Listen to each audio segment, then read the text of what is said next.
Kalau Anda perhatikan, di hampir setiap tikungan jalan di seluruh Indonesia, sebenarnya lagi ada perang sengit yang terjadi. Mungkin nggak kelihatan ya, tapi ini adalah perang buat merebut isi dompet kita. Dan perang ini terjadi setiap hari, antara dua raksasa retail. Nah, salah satu pemain utamanya adalah Alfamart, yang kode sahamnya AMRT.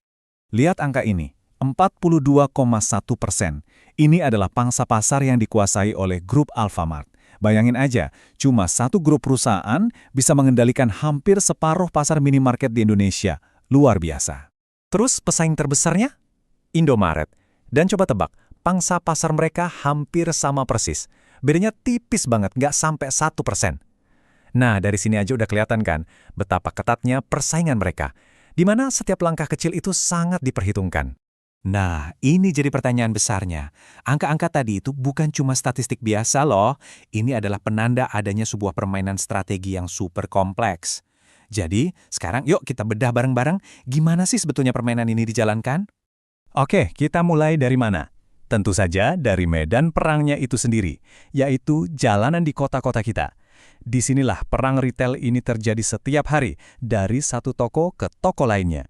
Jadi, di panggung ini cuma ada dua pemain utama, Alfamart dan Indomaret.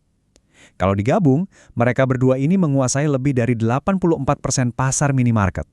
Total gerai mereka ada lebih dari 43.000 di seluruh Indonesia. Makanya jangan heran kalau kita sering banget lihat gerai mereka sebelahan, bahkan dempetan. Ini adalah pertarungan langsung di pasar yang nilainya diperkirakan bisa lebih dari 60 miliar dolar di tahun 2026. Gede banget. Lalu gimana cara main mereka? Nah, ini yang menarik. Walaupun dari luar kelihatan mirip, strategi di balik layar mereka itu punya perbedaan yang krusial. Alfamart itu ibarat pemain yang lincah. Mereka fokusnya ke fleksibilitas dan kecepatan. Pemasoknya dibuat beragam supaya bisa cepat beradaptasi kalau ada perubahan tren di pasar. Nah, kalau Indomaret, mereka mainnya beda. Mereka mengandalkan kekuatan dan stabilitas. Sebagai bagian dari Salim Group yang raksasa, mereka bisa menekan biaya dan membangun kemitraan jangka panjang yang sangat kuat. Pernah kepikiran nggak, kenapa sih gerai mereka sering banget dempetan? Ternyata ini ada penjelasannya dalam teori permainan, namanya hukum hoteling. Konsepnya gini, para pesaing akan cenderung menempatkan diri sedekat mungkin satu sama lain untuk memaksimalkan pangsa pasar. Mirip kayak dua penjual es krim di pantai yang akhirnya sama-sama jualan di tengah-tengah, biar nggak kehilangan pelanggan. Tapi, tunggu dulu. Permainan ini nggak sesederhana pertarungan antara mereka berdua aja. Ada kekuatan dari luar yang mulai mengubah aturan main dan menciptakan tantangan baru. Salah satu tantangan terbesarnya datang dari kondisi makroekonomi. Kepercayaan konsumen lagi melambat. Artinya, masyarakat jadi lebih hati-hati sama pengeluaran mereka. Nah, ini tentu saja langsung menekan anggaran belanja rumah tangga, dan ujung-ujungnya ya ke penjualan retail. Dan ini dampaknya langsung terasa ke perusahaan. Coba kita lihat analisis dari Mikir Duit. Biaya operasional AMRT itu naik tajam, gaji karyawan naik, biaya transportasi dan logistik juga melonjak. Ini semua kan menggerus margin keuntungan mereka. Jadi intinya apa? Gini, walaupun pendapatan atau omset Alfamart masih tumbuh, tapi laba bersih dan margin operasinya justru turun.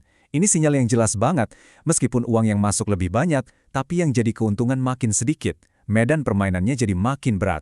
Tapi, ada satu faktor lagi yang lebih besar, dan datangnya dari arah yang nggak disangka-sangka.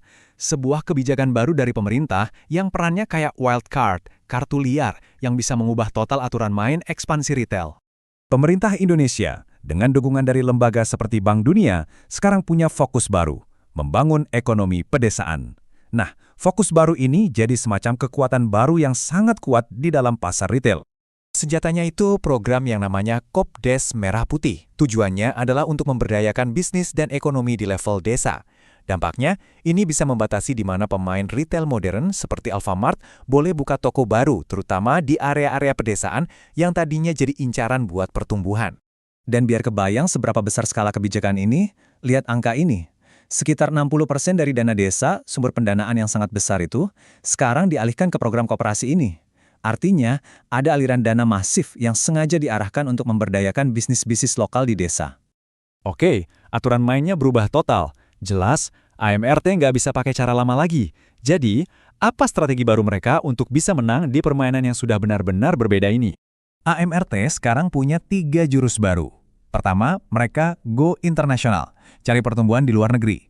Kedua, inovasi di dalam gerai untuk memberikan pengalaman baru bagi pelanggan. Dan ketiga, mereka mengalihkan fokus ekspansi domestik jadi lebih pintar dalam memilih lokasi baru. Di panggung internasional, mereka sudah kuat banget di Filipina dan baru saja merambah ke Bangladesh. Tapi, ada tapinya, meskipun ini langkah yang bagus untuk jangka panjang, kontribusi pendapatan dari luar negeri ini masih kecil. Jadi, ini bukan solusi instan untuk tekanan yang mereka hadapi di dalam negeri.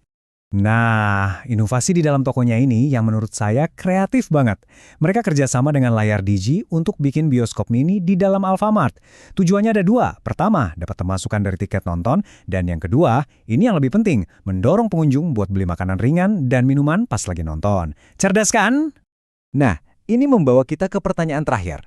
Papan permainannya udah diatur ulang, ada tekanan ekonomi, biaya operasional yang naik, dan kebijakan baru dari pemerintah. Alfamart sudah menyiapkan strategi baru mereka.